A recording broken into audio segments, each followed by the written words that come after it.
Di sini pertanyaan diberikan sebagai berikut. Fragmen kode berapa banyak tes yang diperlukan?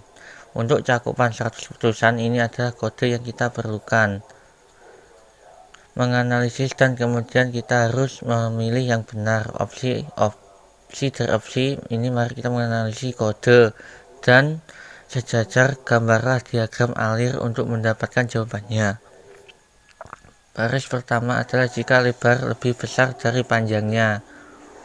Sekarang mari kita menggambar diagram alir untuk itu karena ini adalah kondisi yang kita miliki. Dipresentasikan seperti detik ini.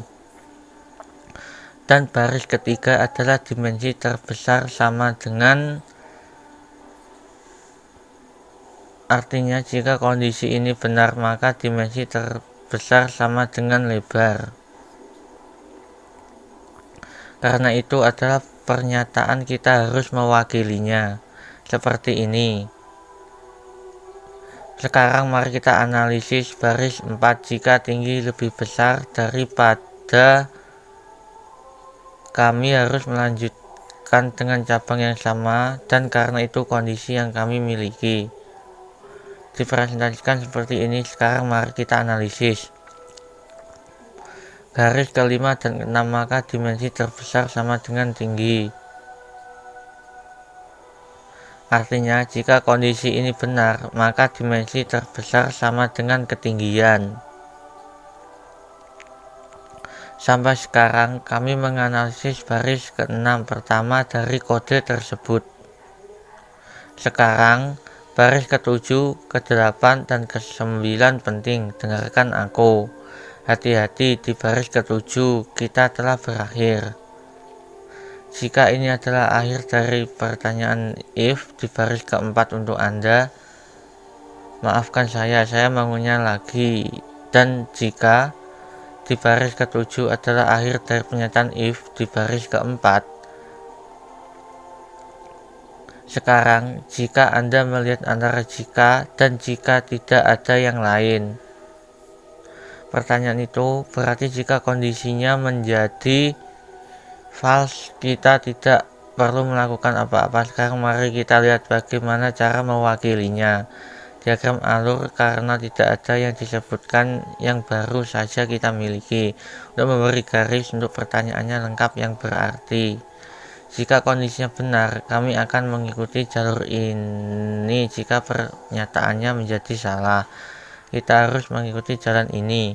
Bagian kode ini sangat penting.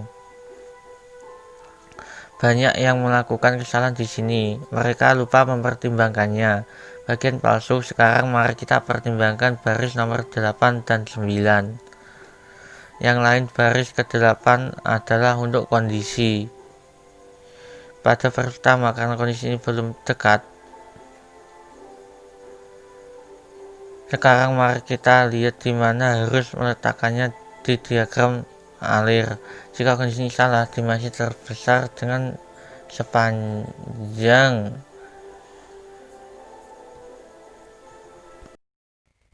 Sekarang mari kita fokus pada baris 10 jika tinggi lebih besar dari panjang. Ini adalah kondisi, jadi kami harus mewakilinya seperti ini di diagram alir. Sekarang mari kita lihat baris nomor 11 dan 12 lalu terbesar. Dimensi sama dengan tinggi di diagram alur kita harus mewakilinya seperti ini. Sekarang mari kita fokus pada baris 13. Baris 13 berakhir jika untuk kondisi di baris 10 dan lagi karena tidak ada. Pernyataan ini diantara kita tidak perlu melakukan apa-apa dan inilah cara kita. Harus mewakilinya pada diagram alir. Sekarang mari kita fokus pada baris terakhir yang mana berakhir jika ini akhir. Jika untuk kondisi pertama, jadi ini tempatnya. Di mana kondisi pertama berakhir, sekarang mari kita beralih ke diagram alur ini. Bagaimana kita harus menggambarkan diagram alur? Sekarang menggunakan diagram alur ini yang harus kita temukan. Berapa banyak tes yang dibutuhkan untuk 100 cakupan keputusan? Untuk mencakup 100 keputusan, kita harus mencakup keduanya.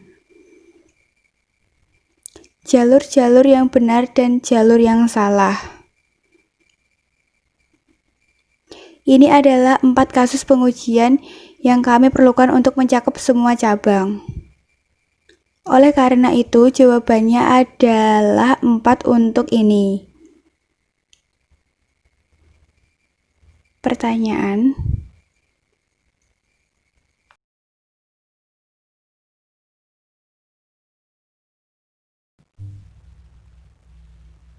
In this question, dalam we have pertanyaan to ini find kita harus how many menemukan test berapa cases are banyak needed kasus to uji achieve dibutuhkan untuk mencapai 100% 100 decision cakupan coverage. keputusan.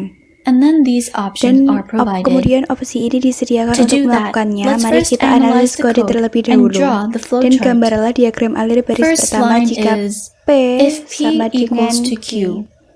Since this is a Karena condition, ini adalah we will kondisi kami represent it akan like mewakilinya this. seperti ini.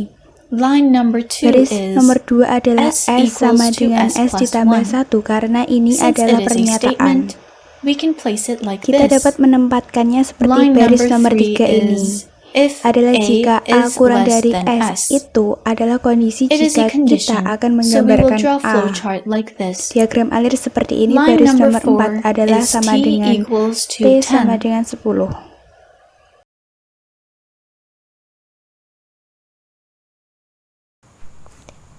Di sini pertanyaannya adalah diagram yang mewakili berikut ini jalur mulai kode apa.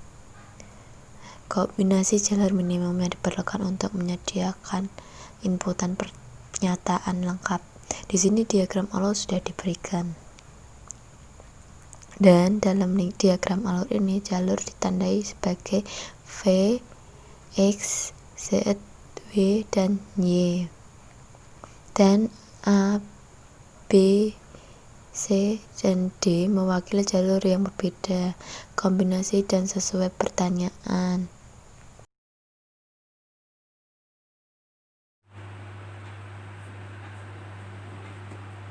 Dalam pertanyaan ini, potongan kode disediakan. Dan kemudian opsi ini disediakan di sini, kita perlu mencari tahu berapa banyak tes. Kasus diperlukan untuk menutupi cakupan pernyataan dan cabang. Cakupan untuk melakukan itu, mari kita menganalisis kode terlebih dahulu. Dan gambar diagram alur di sini baris nomor 1. Aktifkan PC dan baris kedua mulai prospek adalah pernyataan. Kita bisa mempresentasikannya seperti ini di diagram alur. Sekarang mari kita lihat baris nomor 3 jika pandangan muncul ini adalah suatu kondisi. Dan kami dapat mempresentasikannya seperti ini dalam diagram alir. Karena itu adalah kondisi kami akan mendapatkan minimal 2.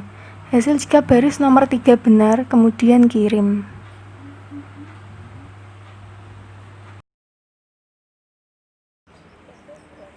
In this question, the piece of code is provided, and then these options are provided. Here we need to find out how many test cases are required to cover statement coverage and branch coverage. To do that, let's first analyze the code and draw the flowchart. The first line is, if A is greater than B. Since this is a condition, we have to represent it like this. Second and third line is, then C equals to A minus B. This will execute when condition becomes true. So it will be placed like this in flowchart. Now let's see line number 4 and 5. Else C equals to A plus B.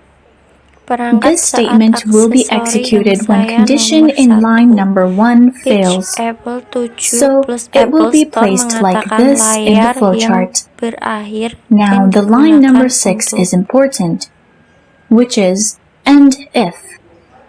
End if is used to terminate the if statement, and this is how it is represented in the flowchart. The first condition